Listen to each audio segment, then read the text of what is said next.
వేరే చెప్పాలా?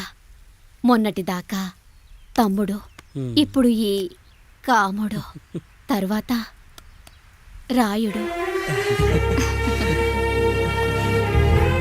ఒరేయ్ కాముడు, పెళ్ళైన దగ్గర నుంచి మీరు సరదాగా గడిపిందే లేదు. మీరిద్దరూ సరదాగా హనీమూన్కి వెళ్ళిరండి. ఏ ఊటీకో కొడైకెనాల్కో. ఇదిగో టికెట్లు. అయ్యా మీరు దేవుడయ్యా. ఇక్కడ పనులాగకుండా నువ్వు ముందుగా వెళ్ళిరా. నువ్వు తిరిగి వచ్చిన తర్వాత పండు వెళ్తుందిరా. అయ్యా, ఒక పని మనిషిని మీరు ఇంతగా ఆదరిస్తున్నారయ్యా. నువ్వు పని మనిషి ఏంటి పండు? నీలాంటి స్త్రీమూర్తిని ప్రతి మగాడు అమ్మలా చూసుకోవాలి. ఇక నుంచి నా బిడ్డలు నిన్ను అమ్మా అని పిలుస్తారు, అమ్మలా చూసుకుంటారు. ఏమంటావు జానకి? రెట్టలకు పిట్టై లోలోనే దాచే అందం, మట్టలకు చెట్టై పట్టుంచే సంబంధం, చుట్టలకు పెట్టై దాచుంచే ఓ సుమగంధం, ఎంత బాధగా ఉంటుంది అన్నయ్యకి ఇంకెంత బాధగా ఉంటుంది. సిగలో చుండ్రల్లే ఈ బాధ నా బాధ కాదట్రా. దులిపే బలమున్నా అది రాలిపోని నేటి సంబంధం.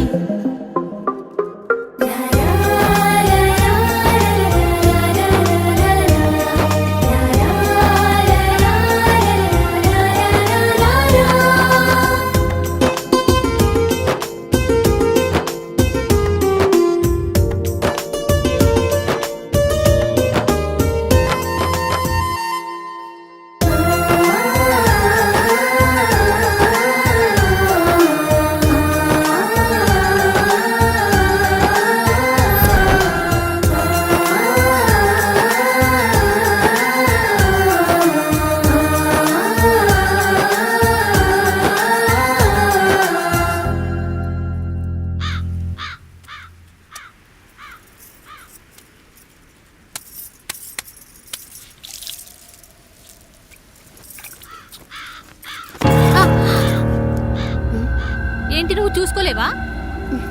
అయ్యో చూసుకోలేదండి, ఈసారి ఖచ్చితంగా చూసుకొని గుర్తాను. మీరు వెళ్ళండి.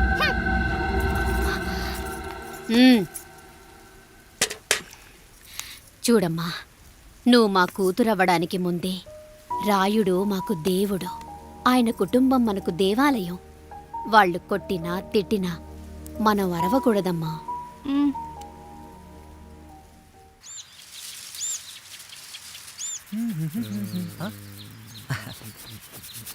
ఏంట్రా మిట్ట మధ్యన కసికసిగా పడుతోమెత్తున్నావేటి? మీకేంట్రా పెళ్ళిళ్ళు పెళ్ళయ్యేవారు?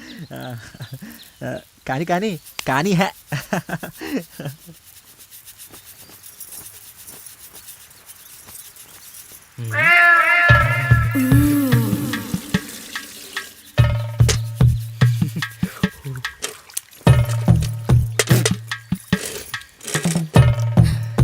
ఏంటండి?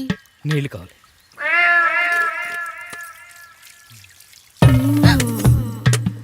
ఆయన కుటుంబం మనకు దేవాలయం. వాళ్ళు కొట్టినా తిట్టినా మనం అరవకూడదమ్మా.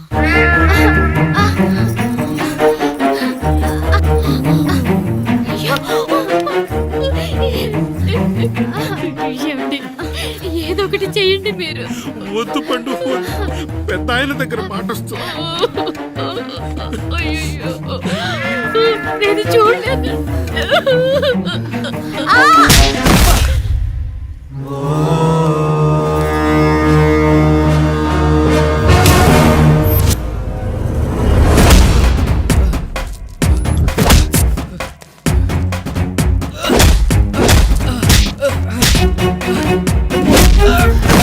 అయ్యో అనియా అనియా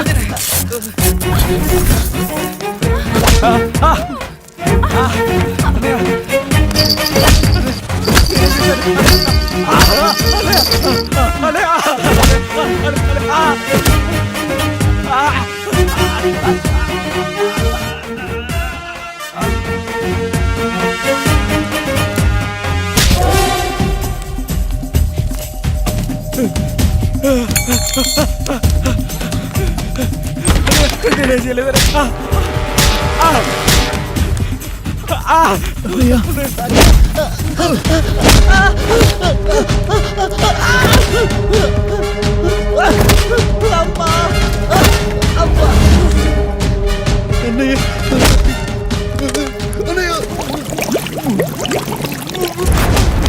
రేయ్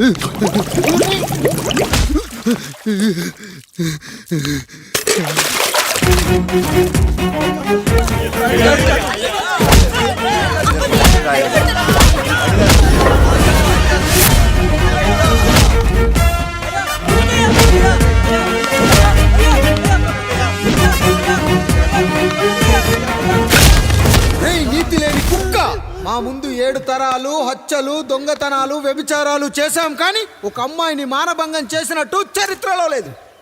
ఈ వంశంలో మొట్టమొదటిసారి ఎవ్వరూ చేయని పని నువ్వు చేసి గొప్పోడివైపోతే మేమంతా చూస్తూ ఊరుకుంటామనుకున్నావా? రేపు పొద్దున వీడిని పంచాయతీకి పిలిచి ఈ రాయుడు తీర్పిచ్చేంత వరకు లక్ష్మి వాడిని ఇంట్లో కూడా రానివ్వకు.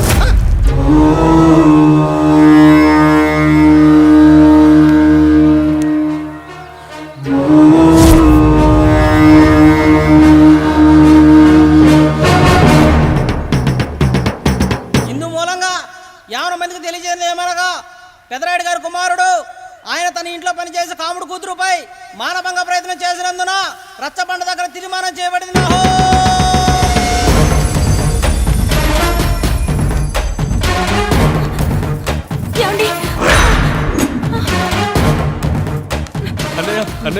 తమ్ముడు ఏదో తెలియక తప్పు చేశాడని మన కుటుంబ గౌరవం నీ చేతిలో ఉంది. దయచేసి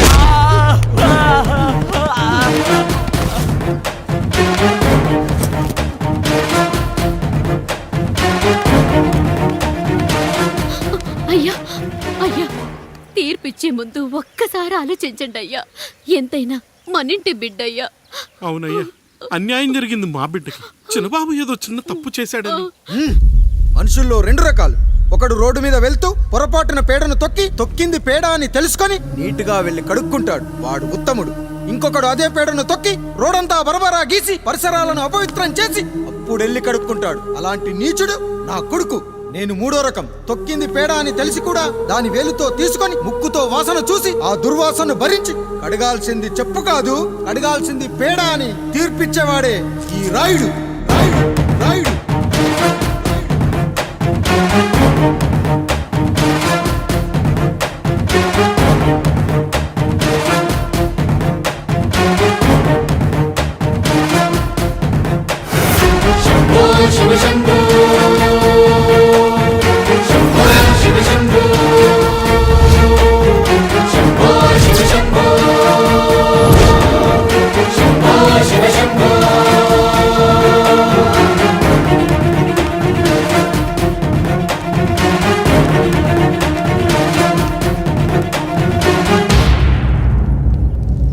అయ్యా, మీ కుటుంబానికి ఈ పరిస్థితి వస్తుందని అస్సలు ఊహించలేదయ్యా.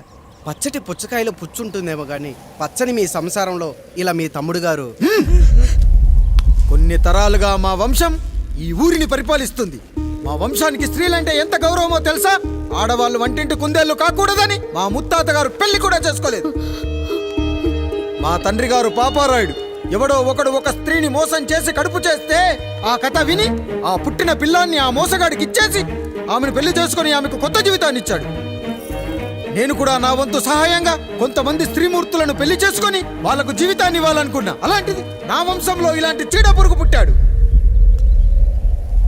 నా తమ్ముళ్ళలాంటి కాముడు మా పనోడు వాడి కూతురుపై అత్యాచారం చేయబోయాడు. ఒక్కసారి నీ చెప్పేది వినండి. ఛీ, నీచుడా! ఈ రాయుడిచ్చే తీర్పును ఆపే శక్తి ఎవరికీ లేదు.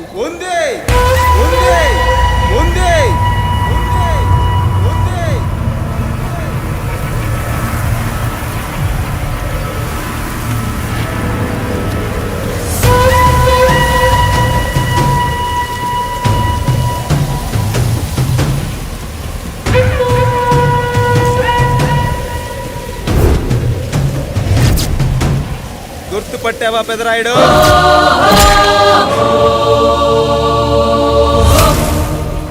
నా తండ్రిని చంపిన నీ తండ్రిని చంపా.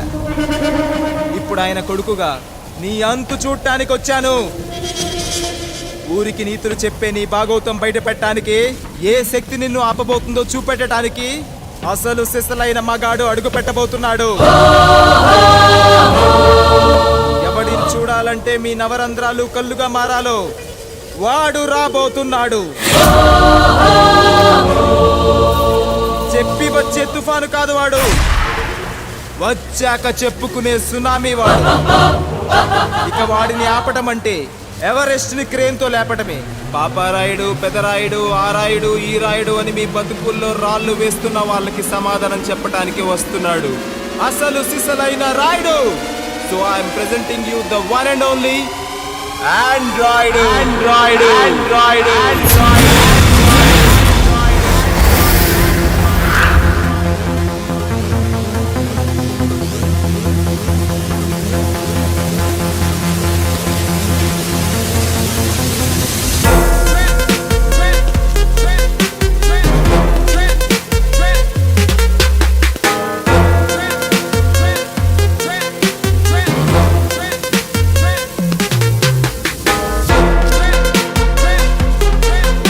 Android, Android, Android, Android.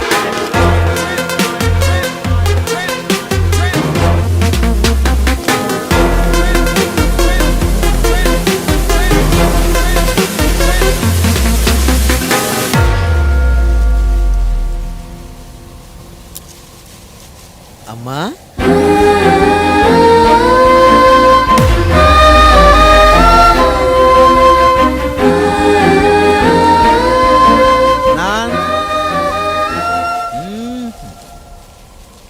నాన్న,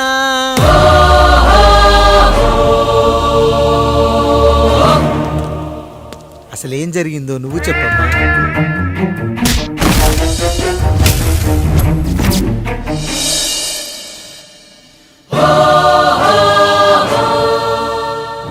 ఏరా పెదరాయుడు, త్రికాలాత్రక, ఓరి ఓరోరి ఆపరాని ఉన్మత్త గార్తాబారవాలు ఎంత మర్వెత్తించినను మరపునకు రాక హృదయశావిల్యమానములైన నీ మదోన్మాద అపరాధం నా మనోవితలమును రయ్యలు చేయుచున్నవే. అహో క్షీర వారాసి జనతారక సుధాకర కొనిదల నందమూరి అక్కినేని గట్టవనేని మంచు దగ్గుపాటి వంశ సముత్పన్న మహోత్తమ మహా నట పరిపాలిత చిత్ర సామ్రాజ్యమున నూతన వారసుడనై నిజభుజ వీర్య ప్రకంపిత చతుర్దశ భువన సూర్యవరణిలకు భ్రాతా సమానులైన చతుష్టి పితృవులకు అనుజుడనై సింహపురి తీరమున జన్మించి భరతఖండమున సకల జనులచే పరమ పావనిగా కీర్తింపబడుతున్న మహోత్తమ మహిళ ఈ పతివ్రత పండునకు పుత్రుడనై మానధనుడనై మనగడ సాగించు నన్ను చూసి ఈ విశ్వమంతయు ప్రసుడట ప్రసుడట పగులబడిన ఊటయా, అనాథాన్ని అవహేళన చేయుటయా. అహో తన సుతులతో దూడగు నన్ను పుత్రుడుగా సంభావింపక సన్మానింపక పితృధర్మ బర్ధచ్చుడై లజ్జా విముక్తుడై ఈ కపట పెదరాయుడు నన్నేల వివాసుని సేవలే. అవునులే, అశుద్ధ స్వరూపుడగు రాయణకు ఎగ్గేమి సిగ్గేమి. వంతు వంతున ఆలికి ముందు కాలిని పరిభోగించిన పర్యంతము రచ్చన కల్పించుతో పచ్చి పచ్చి వైభవంలో తేలించు. వీడు తన ఇంట ముగ్ధదాసి సాంగత్యమున నన్ను కని త్యజించినంత మాత్రమున నేనేల కటకట పడవాలి. ఊర కుక్క ఉచిత జ్ఞానముతో సంభోగించిన సరిపెట్టుకుంటున్నా ఈ లోకమున మూయ మూకుడుండునా. అయినను దుర్వ్యాజమున సాగించు అవివేక న్యాయ విచారణ అని తెలిసి మేమేలా రావాలి. వచ్చితివి పో విచక్షణాపేతమై సర్వత్ర కామ కలాపాలు సాగించి ఈ శునకమ్ము ఇచ్చట ధర్మ విధేతగా ఏలా ఉండవాలి. ఉండినాడు పో వృక్షమునకు వత్తము కట్టిన విదుక్షాపేక్ష కలిగి తన పరభేదములను మర్చి విచక్షణ రాహిత్యముతో అట్ట సంభోగమునకు పాల్పడు. ఈ త్రాపి ఉన్న చోట మా మాతృమూర్తి ఏలా ఉండవాలి. ఉండినది పో సజీవ భూచర మేష గోప సారూప్య మానవ సంచారిక విధానమున కాలవాలమగు ఈ గ్రామమున మేమేలా కాలు మోపవాలి. మోపితిమి పో సకల రాజాను కోటిర కోటి సంక్షిప్త రత్నప్రభ నీరాజితంబగు మా పాదబద్ధములేల అపభ్రమణం చెందవాలి. ప్రతీకారేచ్ఛతో గ్రామమున పాదం మోపిన మమ్మలను ఈ గ్రామ సింహముతో సమరూపిణి అని అనుమానించి అసలితని జన్మరహస్యమేమన్న జుగుప్సాభావంతో ఈ జనుల కల్లేలా చూడవాలి, నోరేలా వాగవాలి, చెవులేలా వినవాలి. ఆ విధి హతవిధి ఆ జన్మ శత్రుయేనని అనుమానించుతునే అరుదించిన మమ్మ అవమాన బడబానా జ్వాలలు దగ్ధమునర్చుచున్నవమ్మ. విముకుని సుముకుని చేసి మమితకు విజయము చేయించిన నీ విజ్ఞాన విశేష విధాదిత్యము ఏమైనవి తల్లి.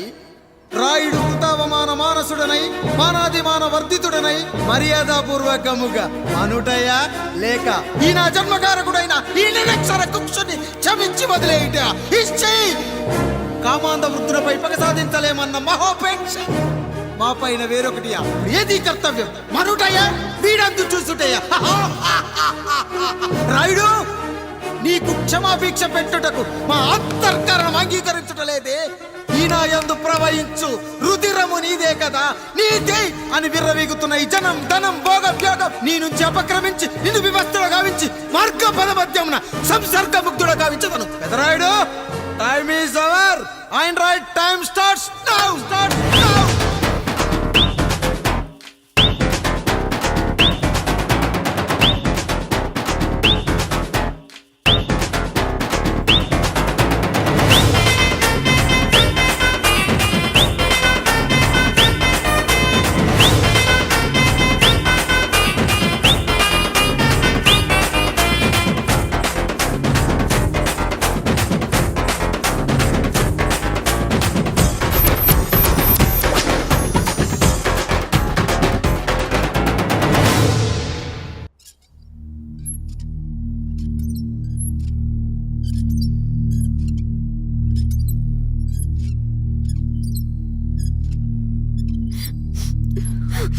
జానకి ఇంకెక్కడుంది?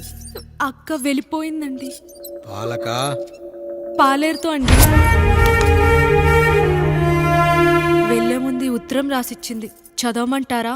ఏముంది అక్కడ చదవడానికి? మీ మనసులో చాలా మంది ఆడవాళ్ళకి ఖాళీ ఉందేమో కానీ బెడ్రూమ్ లో మంచంలో మట్టికి ఖాళీ లేదండి, అందుకే పోతున్నా అని రాసుంటుంది. అంతేనా? వదినా నువ్వుండు. ఉమ్మా అమ్మ, ఎంత పరువు తక్కువ. ఎవరి గదులో తలుపులేసుకోమని కేకలేశారు, మరిదిగారు చెయ్యేశారని తరిమేశారు. పరువు ప్రతిష్ట మన ఇంటికేసిన సొన్నం అన్నారు. తీరా చూస్తే పని మంచితో సరసం సంతానం.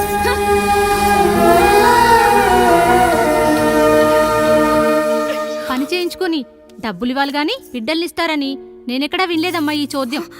ఇంక మీరు ఆపుతారా? మీరేంట్రా ఏం మాట్లాడరు? ఏం మాట్లాడాలమ్మా? తమ్ముడు తప్పు చేశాడని పట్టుకుని కొట్టారు.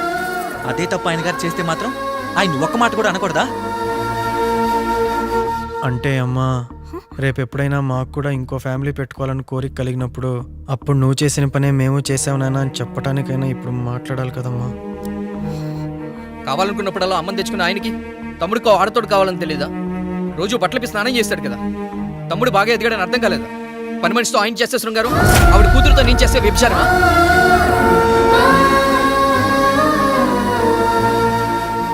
మాట్లాడవేంట్రా కాముడు, నువ్వు కూడా నా చొక్కా పట్టుకొని అడగరా? బాబుగారు అడగరా? అడుగు. నా భార్యకు పుట్టిన బిడ్డ నీ పోలికలతో పుట్టాడు, ఏం చేసావని అడగరా?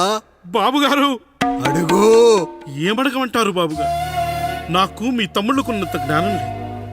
మా ఇంట్లో ఉండేది నలుగురు, కానీ బాత్రూంలో ఉండేది సబ్బు బిళ్ళ ఒక్కటే. నేను స్నానం చేసిన తర్వాత నా భార్య కూడా ఆ సబ్బుతోనే స్నానం చేస్తుంది. నా భార్య ముట్టుకుందని సబ్బు బిళ్ళ మీద కోపడతామా? ఆ బిళ్ళ కరిగే వరకు, మా మురికి వదిలే వరకు మీరేనయ్యా మా సబ్బు బిళ్ళ. మీ గేదెల్ని కడిగితే తప్పులేని నా పిల్లని చేతులు మిమ్మల్ని ముట్టుకుంటే మాత్రం తప్పుంటున్నారే. వీళ్ళ ఉద్దేశంలో మీరు మీరు పశువు కంటే హీనమనా? ఏమిటి అన్యాయం? నా వరకు ఆ బిడ్డ నా దేవుడిచ్చిన ప్రసాదం. అది పూజారి ఇచ్చాడా ఇంకోటి ఇచ్చాడా నాకు అనవసరం. అయినా పూజారి పొంగలి పెట్టకపోతే దేవుడి మీద కోపం ఎందుకయ్యా? ఏమో, మా కోసం చెమట చిందించి పనిచేసే ఈ కాముడికి నేను చెమటోడ్చి ఒక బిడ్డను ప్రసాదిద్దామని మీరు అనుకున్నారేమో. ఇందులో కూడా నా మంచే కదయ్యా మీరు ఆశించారు. కానీ వీళ్ళు మీ ఔన్నత్యాన్ని ఎప్పటికీ అర్థం చేసుకోలేరయ్యా, అర్థం చేసుకోలేరు. అయ్యా, ఈరోజు మీ పెళ్ళాం పాలేరుతో వెళ్ళిపోయి ఉండొచ్చు, మీ బిడ్డలు ఈరోజు మిమ్మల్ని తిట్టచ్చు. కానీ ఈ కాముడు మిమ్మల్ని ఎప్పుడూ వదిలి వెళ్ళడు. మీ చావును ఈ కళ్ళతో చూసే వరకు మిమ్మల్ని వదిలిపోడయ్యా, వదిలిపో. మీరే మా దేవుడు, మీరే మా దేవుడు, మీరే మా దేవుడు, మీరే మా దేవుడు.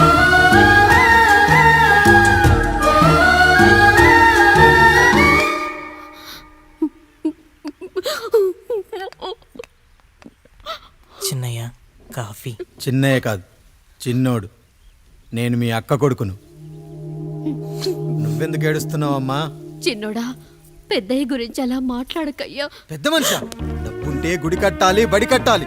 వెళ్ళిన చోటల్లా కనిపించిన దానికల్లా బిడ్డలు నెచ్చుకుంటూ పోరు. ప్రతి ఊళ్ళో చెట్లు నాటించడానికి వాడేమో నాశం కూడా. గుప్పెడంత ఉల్లిని కోస్తేనే కన్నీళ్ళు వస్తాయి. బారెడంత నా తల్లి మనసు కోసాడు. వాడి కన్నీళ్లు కాదు, రక్తం రావాలి, వచ్చేలా చేస్తా. మనల్ని ఇంతగా మోసం చేసిన వాడికి ఆస్తి 3 పిల్లలు, నీకు మాత్రం పేదరికం ఒక్కడే పంట. వద్దు చిన్నయ్య, వద్దు చిన్నయ్య.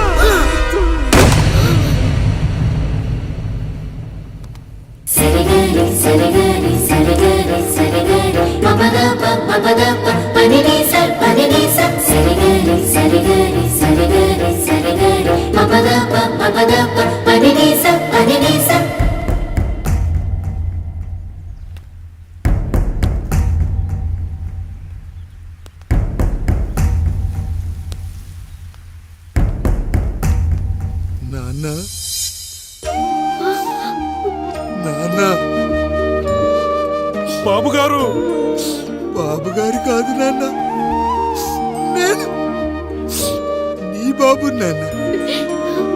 మీరు మా పెద్దయ్య బిడ్డ కదయ్యా.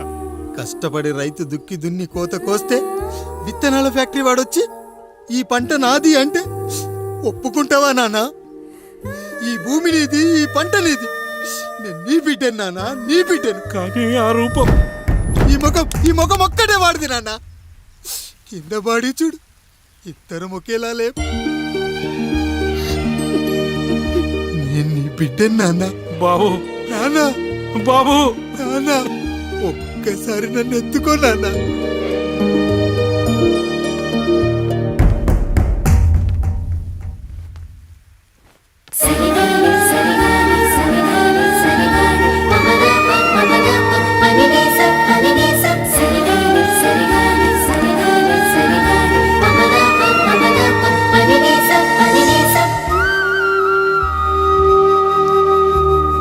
నాన్న, నువ్వెంత మంచివాడివి నాన్న.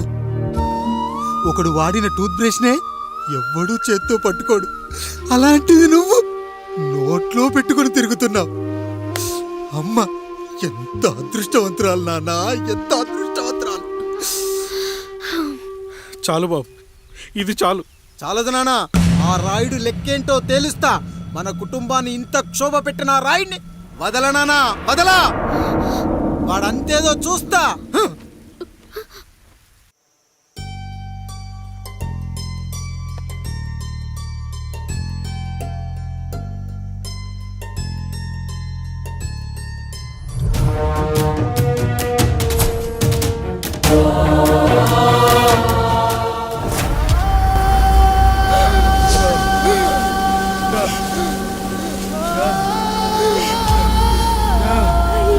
చూడండి అయ్యా, వీళ్ళని చూసాకైనా మీ మనసు కరెక్ట్ లేదా? తాగటానికి నీళ్లు లేక చావు బతుకుల మధ్య కొట్టు పెట్టాడుతున్నారయ్యా. పచ్చగా ఉండే ఈ ప్రాంతానికి ఏం దిష్టి తగిలిందో ఏమో. భూమిలోనే కాదు, మా కళ్ళల్లో కూడా నీరు ఇంకిపోయేలా చేశాడా దేవుడు. ఈ కంట మీ చేతుల్లోనే ఉందయ్యా. చూడమ్మా, వర్షాలు లేక కరువుతో రాష్ట్రం కష్టాన్ని కూడా అరువు తెచ్చుకుని బతుకుతుంది. నా కాళ్ళ మీద పడితే ఏమీ రాదు, పైనుండి వర్షం పడాలి. అయ్యా మినిస్టర్ గారు, మీరైనా ఏదో ఒకటి చెయ్యండి అయ్యా. నేనేం చేయనమ్మా, ఇక దేవుడే మిమ్మల్ని కాపాడాలి. ఎవడొస్తాడే మిమ్మల్ని కాపాడడానికి? ఎన్నాళ్ళు అడుగుతారా ఎవడొస్తాడు, ఎప్పుడొస్తాడు, ఎక్కడి నుంచి వస్తాడు అని? పేదవాడికి కష్టం వచ్చినప్పుడల్లా ఇదే మాట. 70 ఏళ్లుగా హీరో రావాల్సి వచ్చినప్పుడల్లా ఇదే మాట. ఇంకా ఎన్నెళ్ళు అడుగుతారా?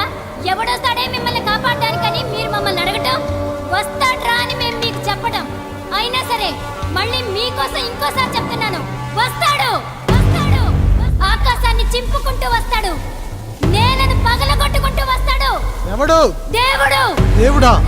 రాయికి వరమిచ్చిన రాముడు దేవుడైతే, ద్రౌపదికి చీరిచ్చిన కృష్ణుడు దేవుడైతే, ఈ ఊరికి ఆయనే దేవుడు. ఆ దేవుడికి ఇంకో పేరే రాయుడు, పాపా రాయుడు, పాపా రాయుడు.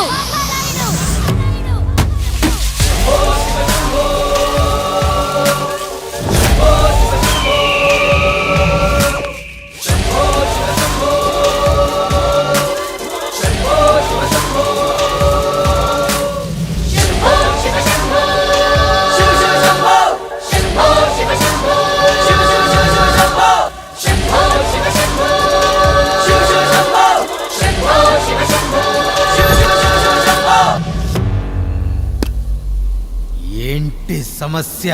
అయ్యా, ఊరికి కరువు వచ్చింది. అదిగో ఆ నలుగురు దాహంతో చనిపోతున్నారయ్యా.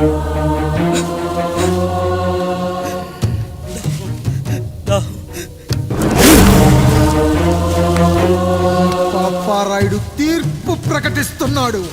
ఈ గ్రామం ఇంతకు ముందెప్పుడు ఎదురవ్వని సమస్య.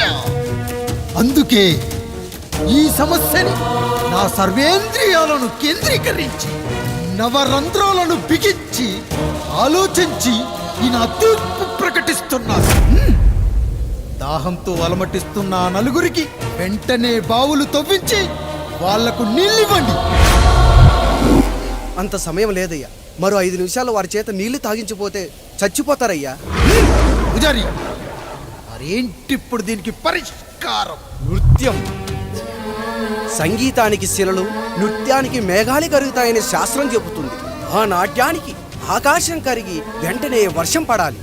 అందుకు ఆ నటరాజైన శివుడే మార్గం చూపించాలి.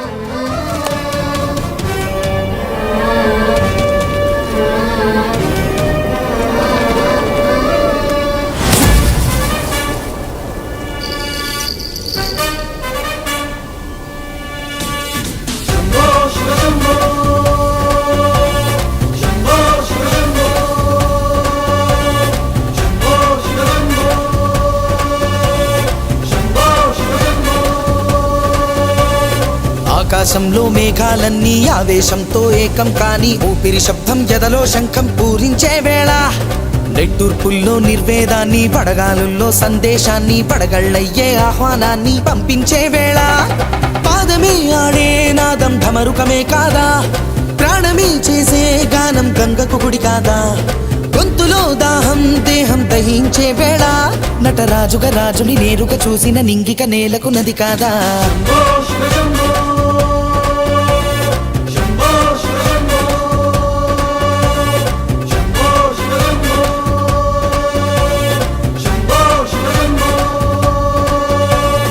నిమిషం విషమైతే గళమే సిద్ధం అని చెప్పే శివతత్వమే, వేషం వేయించే నాట్యం చేయిస్తే మేఘం పులకించదా, ఊరికే బాధే మోసే రాజే కాడంటూ ఊరికై యుద్ధం చేసే శక్తి ఉందంటూ, మండిన హోమంలో నా సమిధే తానంటూ తన దేహమే మబ్బుగా స్వేదమే బానక గొంతులు నేరుగా తడిపేనా.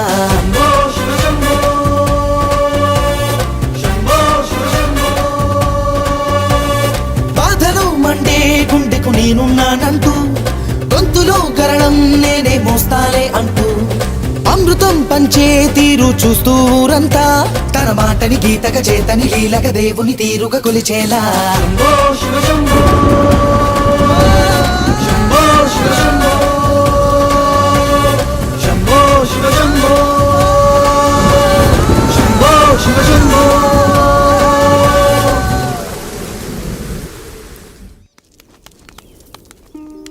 అయ్యా, దేవుడిచ్చిన ప్రసాదం అనుకుని నలుగురిని కన్నాను, ముగ్గురికి పెళ్లి చేయగలిగానయ్యా.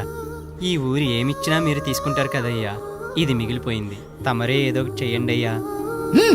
అయ్యా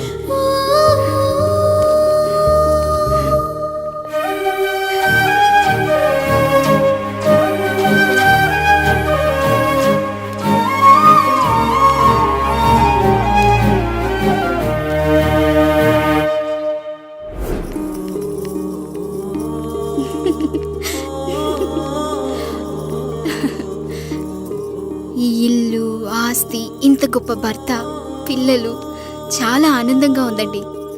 కానీ నాకు ఒకటే లోటు. మన తర్వాత మన పిల్లల్ని చూసుకోవడానికి వీళ్ళకొక అన్నయ్య కావాలండి. అచ్చం మీ పోలికలతో వీళ్ళకొక అన్నయ్యని కందామండి. నువ్వు అడిగితే కాదనగలనా?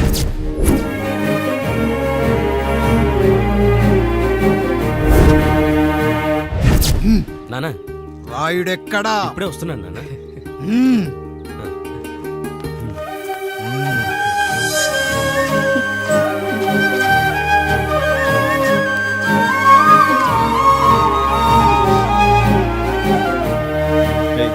చూడరా, మీ అన్న మీద పగ తీర్చుకోవడానికి నీకు ఇదే సరైన సమయం.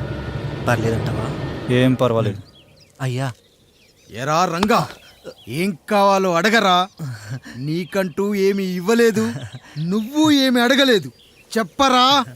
మా అన్నకు నాకు పడట్లేదయ్యా. తోడ పుట్టినవాడని చాలా సహించాను. అడ్డమైన దానాలు చేసి ఆస్తి మొత్తం పోగొట్టాడు. ఇప్పుడేం కావాలరా? కొద్దిగా ఈ కత్తి తీసుకొని వాడిని చంపి పెట్టండి అయ్యా.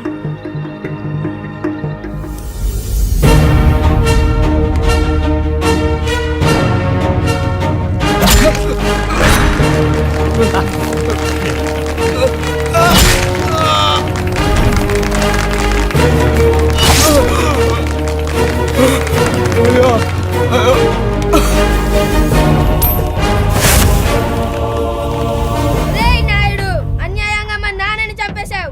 గుర్తుంచుకో, ఈ నాయుడి కొడుకు నీ కుటుంబం పాలిట సైనికుడిగా మారబోతున్నాడు. నిన్ను, నీ కొడుకుని, ఆడికి పుట్టబోయే కొడుకుని అందరినీ లేపేస్తా.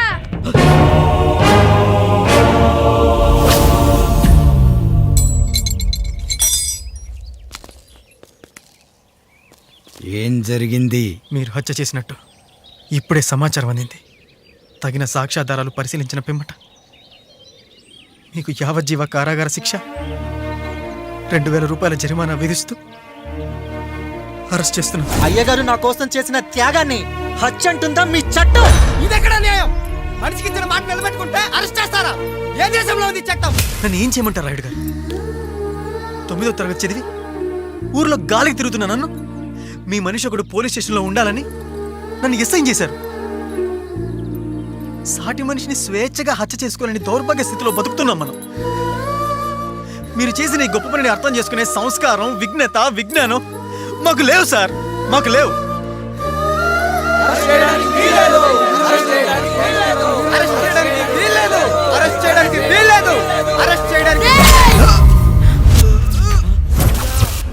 నాయుడు గారు,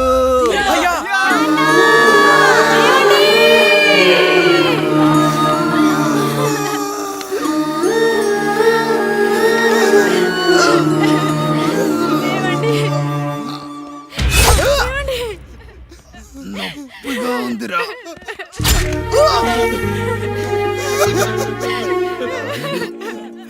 సుధా, నేను లేకుండా ఎలా ఉండగలను? పర్వాలేదండి, బిడ్డలతో నేను ఉండిపోతాను.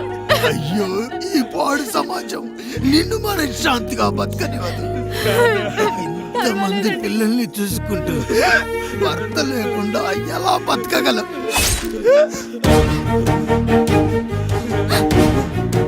వద్దండి.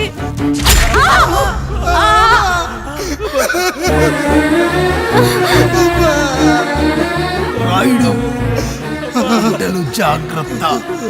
ఈ రోజు నుంచి వీళ్ళంతా నీ తమ్ముళ్ళు, చెల్లెళ్ళు కాదు, నీ బిడ్డలు.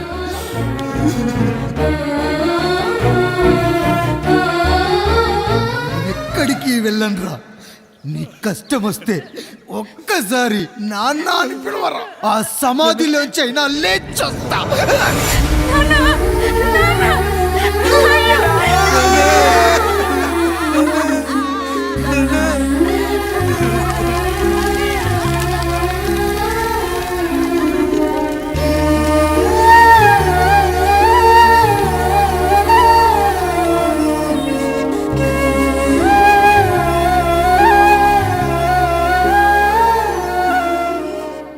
ఇందు మూలంగా 50 మందికి తెలియజేయనిదేమనగా, ఊరికి కొత్తగా వచ్చిన యాండ్రాయిడ్ తన తండ్రి పెదరాయుడు అని ఆస్తిలో వాటా పంచమని రచ్చబండిని ఆశ్రయించడం వలన గ్రామ పెద్దలందరూ రేపు 11 గంటలకు రాయుడు గారి ఇంటికి రావాల్సిందిగా కోరుచున్నాము.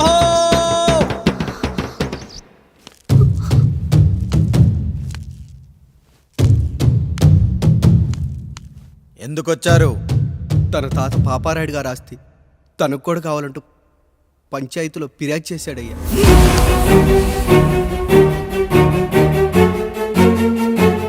మస్తా గారు, ఆ దస్తావేజులు ఇవ్వండి. అయ్యా, మరి మా సంగతి ఏంటి? అడగరేంటి? అవునన్నయ్యా, ఈరోజు మీ పన్మేష్ కొడుకొచ్చాడు, రేపు ఆ పాల్దాన్ కూతురు వస్తుంది. ఇలా వచ్చినోళ్ళంతా మీ సంతానమే